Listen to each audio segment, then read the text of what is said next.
প্রিয় বন্ধুরা, আসসালামু আলাইকুম রহমতুল্লাহ। এই যে আটার বল বানানো হচ্ছে, কেউ কেউ আরো বড় করে নেয়। এতে দেখতে পাচ্ছ বন্ধুরা, এটা কালাই রুটি তৈরি হচ্ছে। আর কালাই রুটি আপনারা অনেক কিছু দিয়েই খাইতে পারবেন। কেউ কেউ হাঁসের মাংস দিয়ে খায়, গরুর মাংস, আর কেউ কেউ মরিচের চাটনি দিয়ে খায়। আমরা আজকে মরিচের চাটনি দিয়ে খাচ্ছি। এই যে আমার ছোট বাবা খাচ্ছে। বাবা, এই যে কেমন লাগছে? এই যে এভাবে আপনারা এর উপরে একটু করে আটা ছিটিয়ে বেলে নেবেন।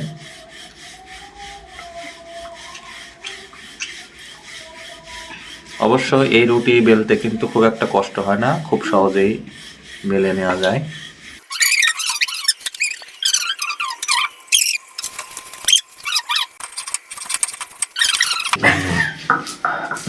এই যে আমার হাতে দেখতে পাচ্ছ আমাদের অঞ্চলে বিখ্যাত কালাই রুটি, আর এটা খাবো আমরা আজকে। এই যে দেখতে পাচ্ছ বন্ধুরা, এখানে এই যে কাঁচামরিচ, পেঁয়াজ আপনার পাটায় বেটে চাটনি তৈরি করা, এর মধ্যে সরিষার তেল আর লবণ অ্যাড করা হয়েছে। তো আমার তো জিভেতে জল চলে আসছে। এর আগের চালানে বাটা হয়েছে, আমার দুই ছেলে মিলে আর ওর দাদি মিলে খেয়ে শেষ করে ফেলছে, আবার নতুন করে বাটা হয়েছে। তো এখন খেয়ে দেখি কেমন হয়। এই যে দেখতে পাচ্ছ, এই যে রুটি,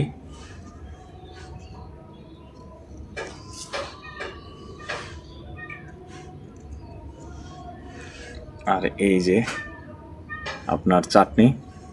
তো খেয়ে দেখি, বিসমিল্লাহ।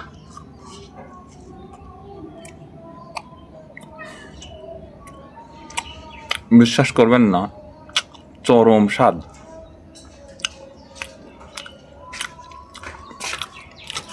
আর সত্যি কথা বলেন, এই যে চাটনি দেখে আর এই কালার রুটি দেখে আপনাদের খাইতে ইচ্ছা হচ্ছে না? কমেন্টে জানাবেন। আর এই কালার রুটি কিন্তু গরুর মাংস, হাঁসের মাংস দিয়ে অনেকে খায়। তো আমরা যেহেতু গরিব মানুষ, যার কারণে আমরা এই এই আপনার কাঁচামরিচ বাটা দিয়েই আমরা সন্তুষ্ট। তারপরেও মহান আল্লাহর প্রতি অনেক শুকরিয়া আদায় করছি যে আল্লাহ আমাদেরকে এই যে সুন্দর রিজিক দিয়েছেন, এজন্য আল্লাহর দরবারে শুকরিয়া আদায় করছি।